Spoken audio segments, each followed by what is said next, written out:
كملت. ربنا معاك يا توبه يا اخويا. امال اللي انا بحس بيه ده يا دكتور ايه؟ عادي يا فندم، مفيش اي حاجه خالص ان شاء الله. مفيش حاجه خالص؟ ازاي بقى؟ ده انا متضرره يا اختي على طول، وطول الوقت حاسه ان انا مغاصه وموجوعه قوي. حضرتك هتمشي على العلاج ده ان شاء الله، وباذن الله هتبقي كويسه جدا ان شاء الله. كده يا اخويا من غير ما تكشف وتشوف؟ ان شاء الله بعد ما تشوفي العلاج ده حضرتك وتعملي التحاليل المطلوبه نبقى نعمل سونار ساعتها ونبقى نكشف ونشوف. يعني انا هرتاح البتاعه دي؟ ان شاء الله. والنعمه. انا قلت راحتي على ايدك يا دكتور. الشافي هو الله يا فندم. لا مؤاخذه يا حبيبتي، ما انت برضو ست زينا وفاهمه يعني ايه وجع ومغص ستاتي. ولا انت يا اختي ما دخلتيش دنيا؟ ولا رجل بره ورجل جوه؟ نعم. نعم الله عليك يا حبيبتي. شكلك كده يا اختي لسه ما دخلتيش دنيا. بكره يا اختي تغرزي زينا، ودكتور عمر هو اللي هيريحك. طيب بالاذن انا بقى. انا سامعه حاجه بتزن، يكون البتاع ده؟ البتاع ده يا اختي ولا بيزن ولا بيطلع اي صوت اصلا. ونشوف حضرتك بالاستشاره ان شاء الله. مع السلامه يا فندم. مع الف سلامه. هنشوف. مع السلامه يا فندم. مع السلامه. مع السلامه.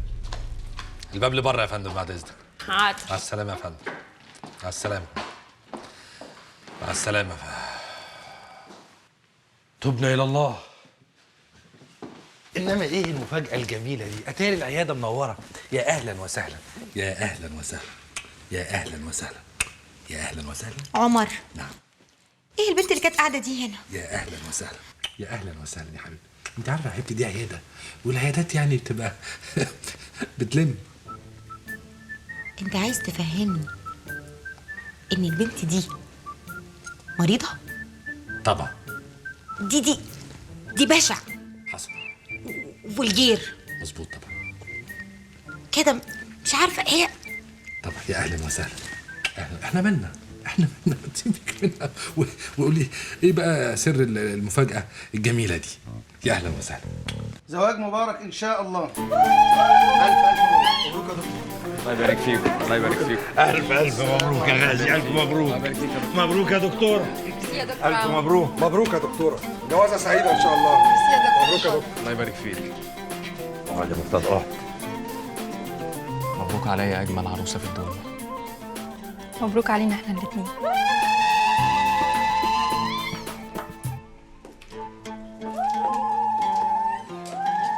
عمر انا مكسوفه قوي يا عمر، اصل ما اعرفش حد هنا. ولا تتكسفي خالص، دول زمايلي ولازم ابارك لهم. طب مش كنت تقول لي يا عمر؟ كنت عملت حسابي كده برضو. تعملي حسابك في ايه؟ انت زي القمر كده. زي القمر. زي القمر. ما ده احنا مش هنطول. يلا تعالي.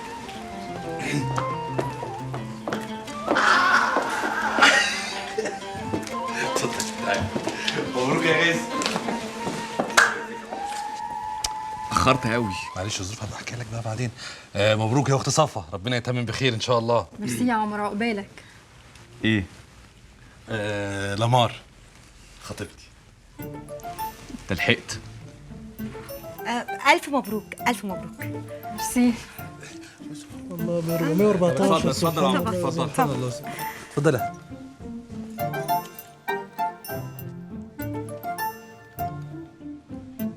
ما كانش ليها لازمه الكلمه دي يا غازي. عادي بهزر، وبعدين عمر واخد على كده. صاحبك شبك مع واحدة جديدة في لمح البصر. ابن المحظوظة. أنا عارف بيجيبهم منين.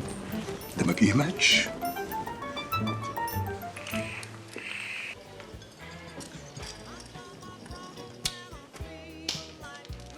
على فكرة اللي قال إن الضوفر ما يطلعش من اللحم هو انطجي، عشان أنا عندي طلع من اللحم.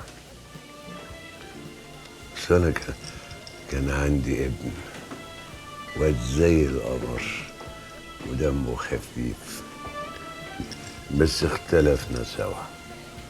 اختلفنا عشان هو بيقول إن أنا ضيعت ورثه على الحلس، لكن أنا إيه؟ انت ايه؟ أنا فعلا ضيعت ورثه على الحلس.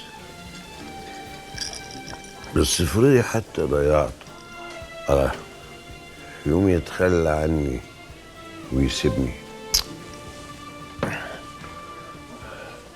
هو أنه اللي أغلى، إن الفلوس ولا اللابتوب ولا الأب؟ الفلوس طبعا. تصدقي إن أنت واطية؟ مش بجيب لك من الاخر. أيوة من الآخر، كل أول وله آخر. وأنا في الأول ضيعت فلوسه، وفي الآخر تفتكري لسه في العمر اللي يخليني استناه. خلاص انت يا دوبك فرت الكعب وتفلس عنه. قومي يا كلبة قومي. ليه ان شاء الله؟ كلت ايه انا بقى علشان في الاخر اشرب عليه ميه بعد كل وجع الدماغ ده بذكريات حكاياتك؟ تقول لي قومي بلوشي ايدك على القبيض بقى علشان نبلع. يا محاسن الصدف اللي مش على البال. هو في ايه؟ تعالي بس. امسكي. يا محاسن مبسوطة؟ الصدف اللي مش على البال. ارغي بقى. ممكن اطلب منك بقى طلب؟ امرني بس العين هنا مفتحه قوي مش هعرف. يا بنتي ما تبقيش سافلة، مش اللي في دماغك. مدينة تعوز مني ايه؟ احكي لك حدوته. لا ابوس ايدك، خليكي قاعدة معايا، بس انا ما بحبش الوحدة. كده يبقى حاضر. قفشتك يا جميل يا ابو الشقاوة. يا بنت انت جبلة، مش بقول لك قومي مش صبح وانت مصممة قومي مش طايقة تجري. ماشي. ازيك يا انكل حافظ؟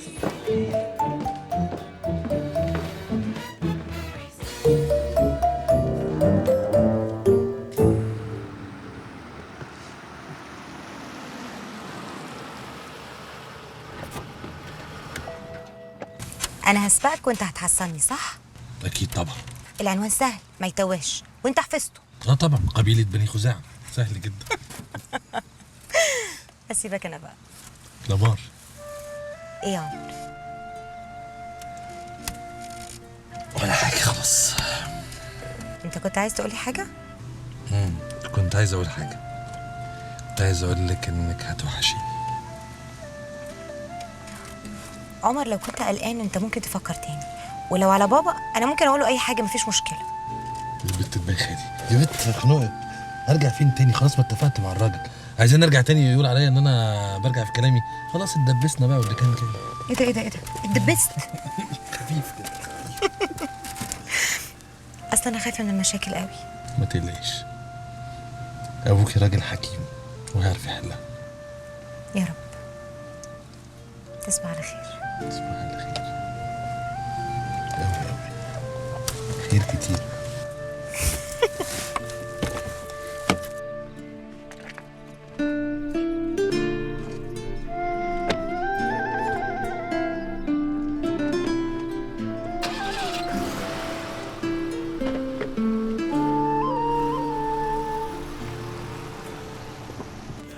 حافظ لما يسعد يجيله مزتين في ليلة واحدة. كمل بقى يا عمو. بلاش عمو دي، قولي لي يا زوزو. يا واد يا تقيل. هي دي. اسمها ايه بقى العروسه؟ اسمها فارة لارا لامار. اسمها لامار وهيتجوزها. هي صحيح عيلتها مش ولا بد واطية بعيد عنك، لكن هو نوى، وما دام نوى يبقى هينفذ، يبقى هيتجوزها طبعا. وليه بتقول كده؟ بس انا عارفه، بس بعيد عنك على الله الجوازة تتم. ليه بقى؟ كل ليلة فرح تحصل مصيبة. أنا قلت له ده آخرة المشي الحلال. أنت كنت كويس وماشي معايا آخر حلاوة والمزز علينا قد كده، إنما تقول إيه بقى؟ بيحبها.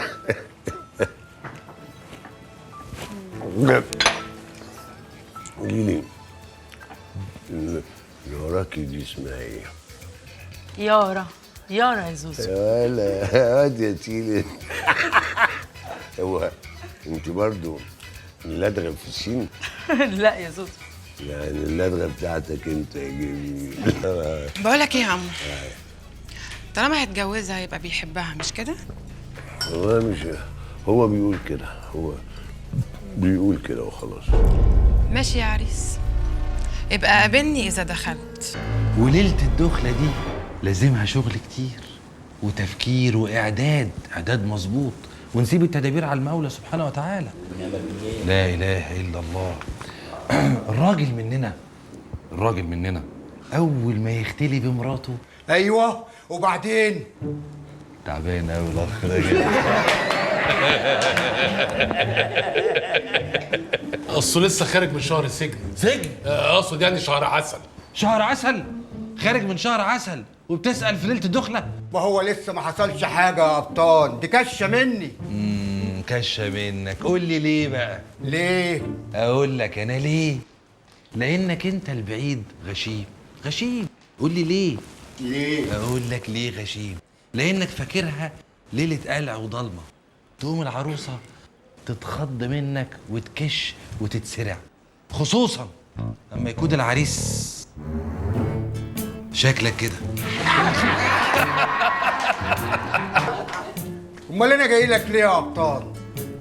دلني على الصح. صح ايه يا ابني وانا دكتور تجميل؟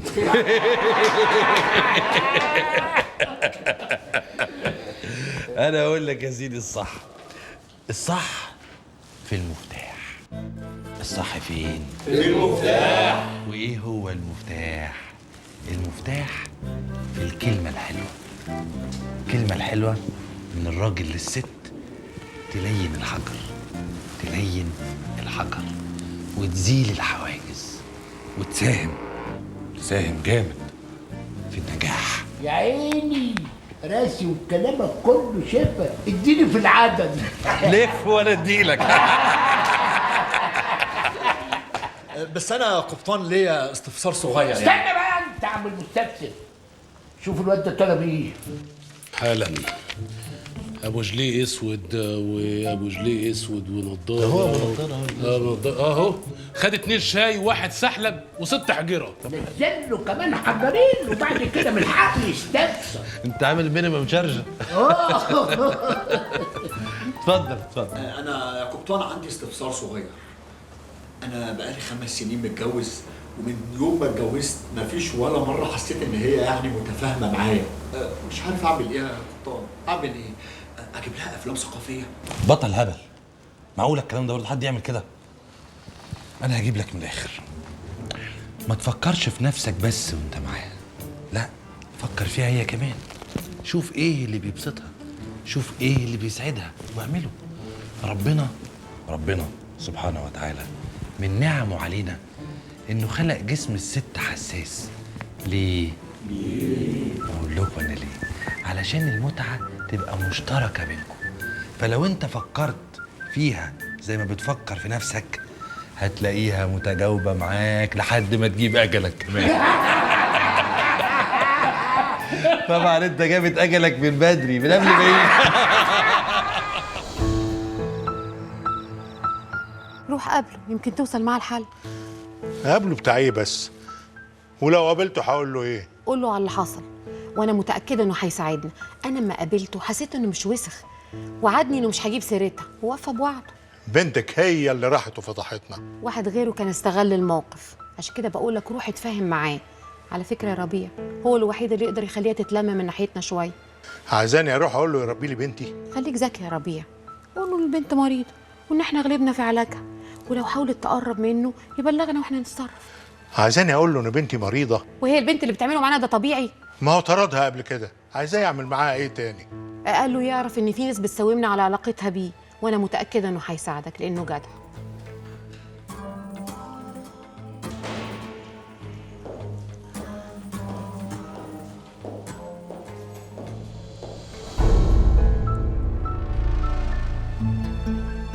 شوفي بتعمل معانا ايه ولا كأننا موجودين. مش بقول لك مريضه؟ والنبي لا تكون مفرقه الشربات على الحته كلها. مش قلت لك يا قضبان خيرها في غيرها وقضيها الناس لبعضيها، والحلو لما يهيس يلعب في القميص. واللي راح واللي جاي احلى من نور الصباح. قسم يا معلم مرجان وهات. ورقص يا مزه بالزكات. ولا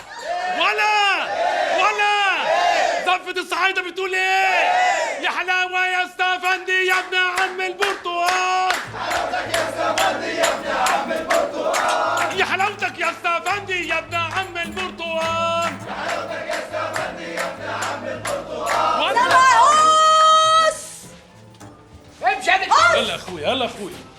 كله يقعد مكانه. هات الكرسي يلا. اتفضلي يا معلمه. مالك يا قبطان في ايه؟ انا في مصيبه كبيره قوي. مصيبه ايه كفل الشر؟ ولا سيد. ايوه يا معلم. القهوه مغلقه للتحسينات. يلا يا اخويا مع السلامه يا اخويا. يلا يا حبيبي يلا يا اخويا. يلا يا حبيبي انت هو. يلا يا فنان. يلا يا اخويا قاعد ليه يا حبيبي؟ يلا يا حبيبي. خير يا قبطان.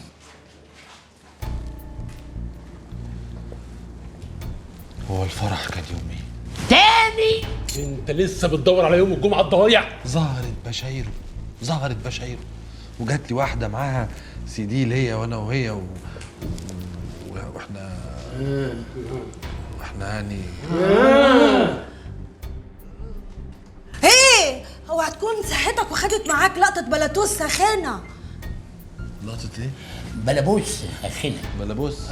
ايوه بلابوس اللي هي اللي خدتك وانت بران يعني وانت ملبوس ومكشوف العوره.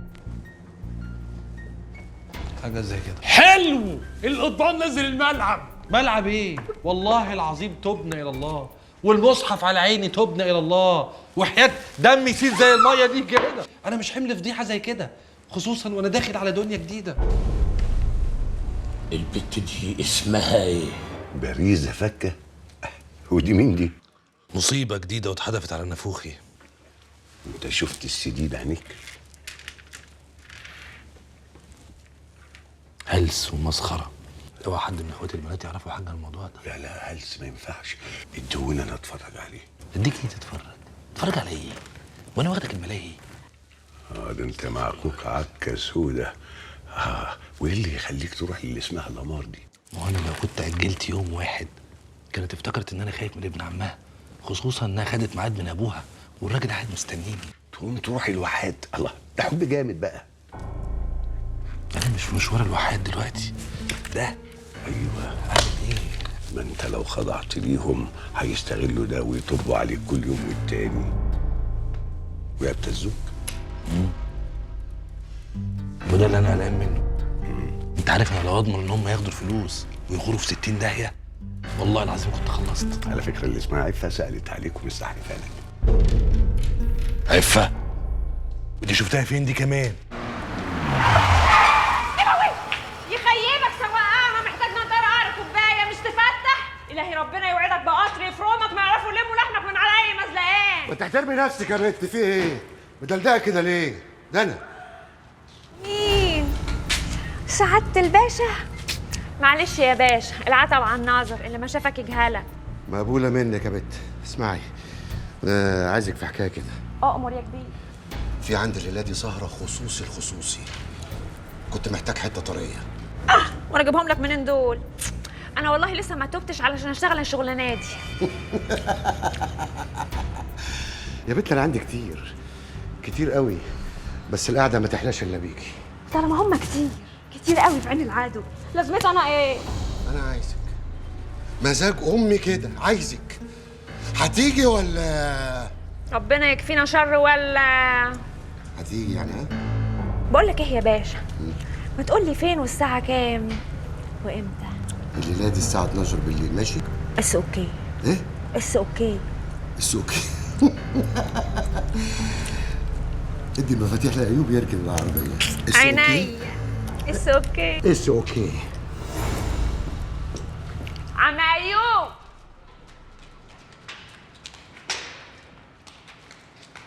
ما يتسمى. حكم القهوة يا باريزة. الراجل طلعت ايده طايلة قوي، مادة لحد السطح. راجل وسخ ديله نجس وصحيفة سوابقه مليانة لتمة عينها. حقك عليا يا بنتي، أنا والله كنت رايد لك الخير.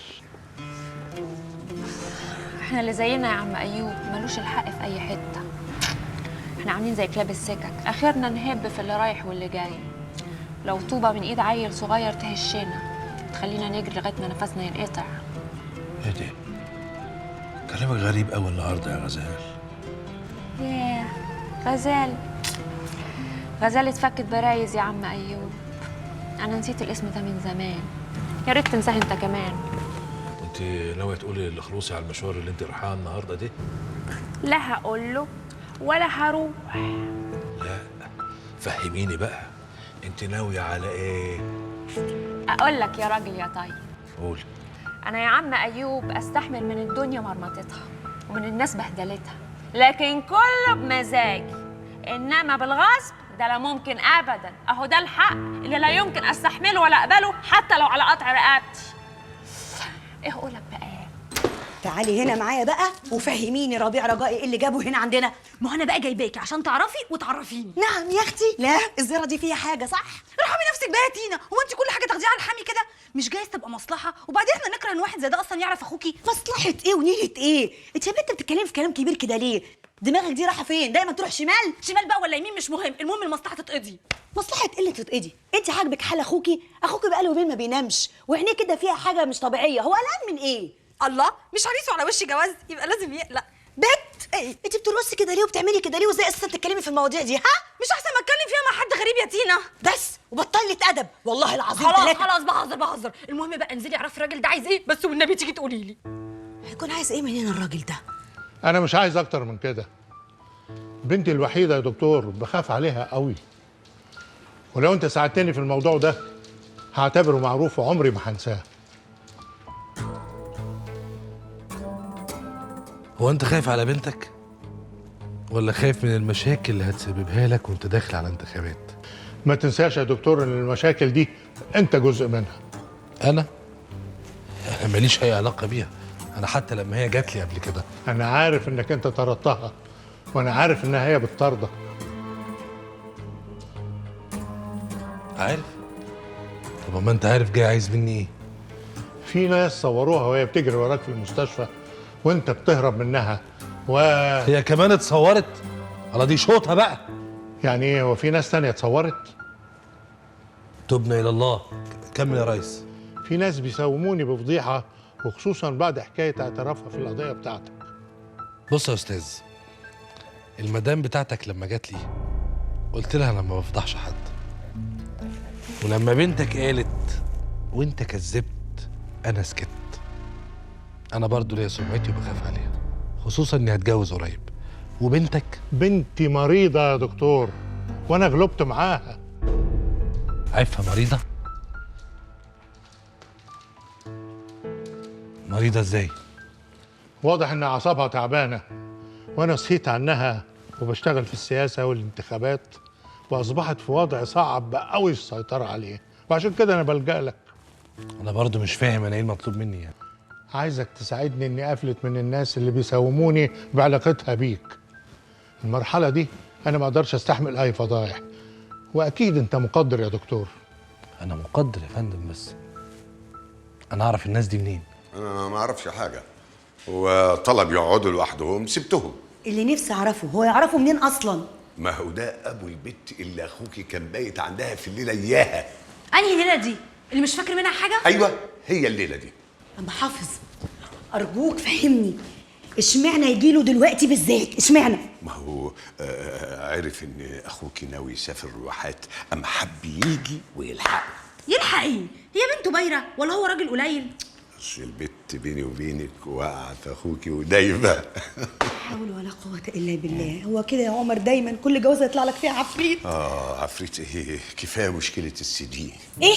سي دي؟ سي دي. سي دي ايه؟ انت قلت سي دي دلوقتي. انت اللي قلت. انا ما قلت سي دي. ايه عم حافظ سي دي ايه؟ انا سي بجيب دي سيره انت سي بتقول دي. عليه. لا انت قلت سي دي. سي دي ايه؟ ايوه صح، انا قلت سي دي صح.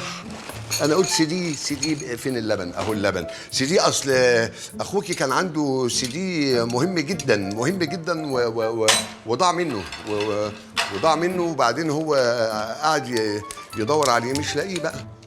انا قلت لكم البت دي وشها نحس، ما حد صدقني. وادي بشايرها. هيد بقى، هيد. وانا عكيت ولا ايه؟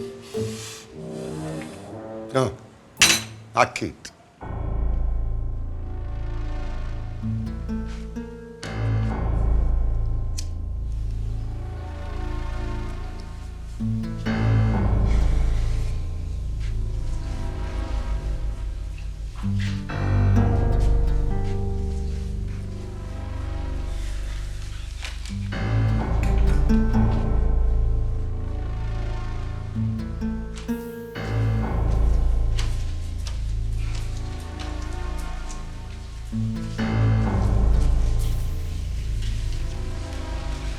معقول كده من اولها هتسيبني وتقعد لوحدك؟ معلش يا حبيبتي، ما رضيتش بصراحه ازعجك. مالك يا حبيبي؟ فيك ايه؟ مخنوق يا صفو، مخنوق قوي. من اولها اتخنقت مني؟ ده احنا لسه بنقول يا هادي. اكيد مش منك. مخنوق من ظروفي السوداء. ظروف تاني يا غازي؟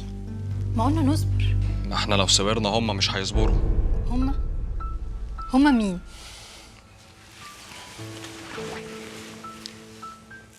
ناس كنت ماضيلهم وصولات ايام حكايه البورصه ويطالبوني بيها دلوقتي. وصولات؟ وصولات ايه؟ وليه؟ مش مهم بقى كل ده. المهم انهم هيقدموها للنيابه. نيابه؟ يا خبر. وهتعمل ايه؟ هتسجن طبعا. اساسا بفكر ابيع عربيتي عشان اعرف ادبر اي مبلغ. هو المبلغ كام؟ 300,000 جنيه. ياه. طب اسمع، أنا معايا 150,000 في البنك وممكن نتصرف في الباقي.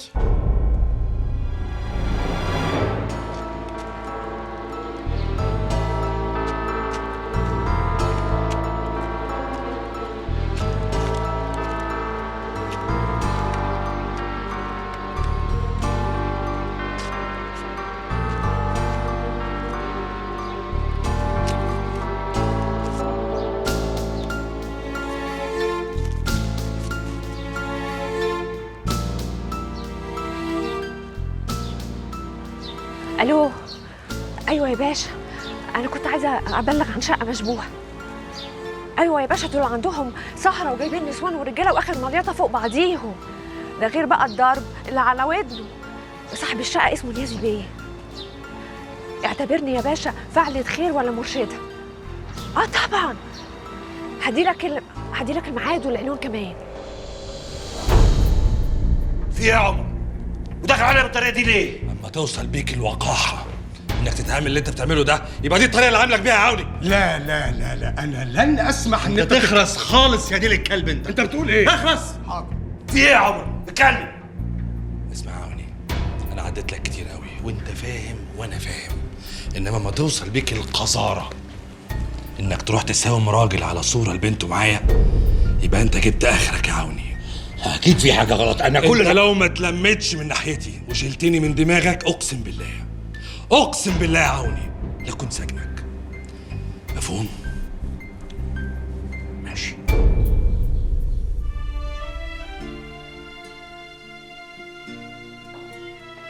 ده موبايله مقفول، هيكون ايش اللي صار معاه؟ هل اعصابك بقت خفيفه ليه؟ الغايب حجت وياه. وهو قال لي انه هيجي اليوم ويكون جراله حاجه.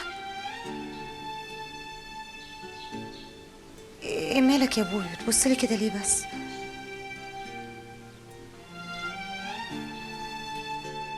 مش مصدق انك كبرت يا لمار وبقيتي تحبي كمان.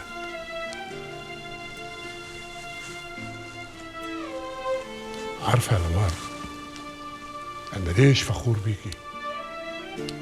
ليش يا ابوي؟ مش عشان اتعلمتي ودخلتي الجامعه وتوظفتي كمان، لا، عشان لساكي شايله جواكي بنت الوحاد ومحافظه عليها. هذا وش من جوايا مش هيطلع الا بالدم. ربنا ينور طريقك يا بنتي. الحاج يا عم الشيخ عرفان، الحاج يا عم الشيخ عرفان، الحاج يا عم الشيخ. في ايه يا ولد؟ متعب ظهر في البلد وشكله ناوي على الشر يا عم الشيخ.